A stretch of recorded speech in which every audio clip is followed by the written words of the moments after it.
Ahora vamos a calcular la transformada de Fourier de la función seno de b por t. Y entonces ahora nos topamos con un problema a la hora de querer realizar la integración. No va a ser un trabajo sencillo, pero podemos hacer uso de lo que ya conocemos. En este caso vamos a hacer uso del teorema de simetría. Y entonces aquí vamos a tener que la transformada de Fourier de la transformada de Fourier de una función, solo que ahora evaluada en t, va a ser igual a 2pi por la función original evaluada en menos omega. Y entonces vamos a hacer uso de esto junto con lo que hemos visto acerca de la transformada de Fourier de la función delta de Dirac.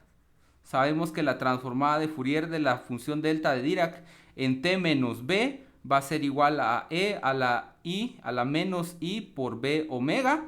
Y sabemos que esto se puede escribir como el coseno de b omega menos i seno de b omega. Entonces nosotros necesitamos únicamente la parte imaginaria de esto, negativo, y habíamos deducido también que la transformada de Fourier de delta más t por b es igual a e a la i b omega, y eso por la identidad de Euler se puede escribir como el coseno de b omega más i veces el seno de b omega.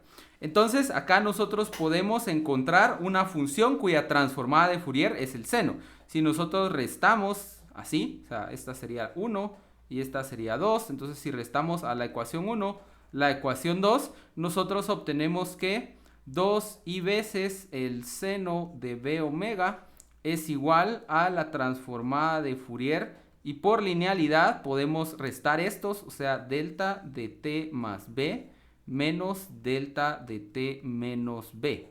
Y entonces acá nosotros vamos a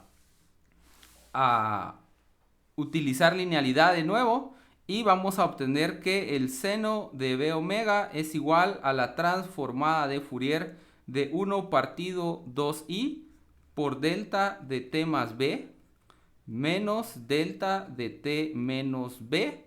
Y aquí ya podemos nosotros aplicar el principio de simetría, porque si ustedes lo piensan, aquí tenemos f de omega y aquí tenemos f de t, y entonces el principio de reflexión me diría a mí que la transformada de Fourier de esta función, solo que utilizando en lugar de omega t, va a ser igual a 2pi por la función a la cual le sacamos la transformada de Fourier, que sería 1 partido 2i, solo que evaluada en menos omega. Eso quiere decir que este t que está acá se convertiría en menos omega, o sea que tenemos menos omega más b, menos delta, y aquí tendríamos menos omega menos b.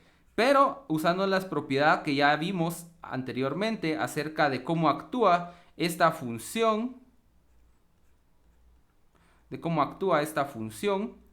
nosotros vamos a poder derivar acá que esto que está acá es equivalente a delta de menos omega, el negativo de esto sería b menos omega, o sea que esto es omega menos b, así, menos, y aquí tendríamos delta de omega más b. Para hacerlo ver un poco mejor, vamos a racionalizar el i que tenemos ahí multiplicando por menos i el numerador y el denominador, y entonces lo que vamos a tener es pi por i, y vamos a cambiar el signo de lo que tenemos aquí adentro con este menos, el denominador se convierte en 1, y entonces tendríamos delta de omega más b menos delta de omega menos b.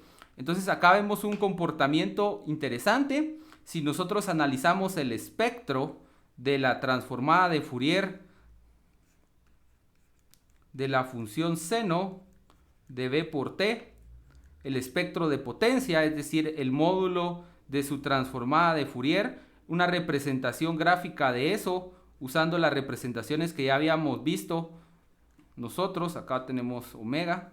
Entonces vemos que esta función va a tener un valor de pi únicamente en el valor donde omega más b sea 0, o sea, en menos b. Entonces en menos b vamos a tener aquí menos b. Vamos a tener una acción y aquí vamos a tenerla en b.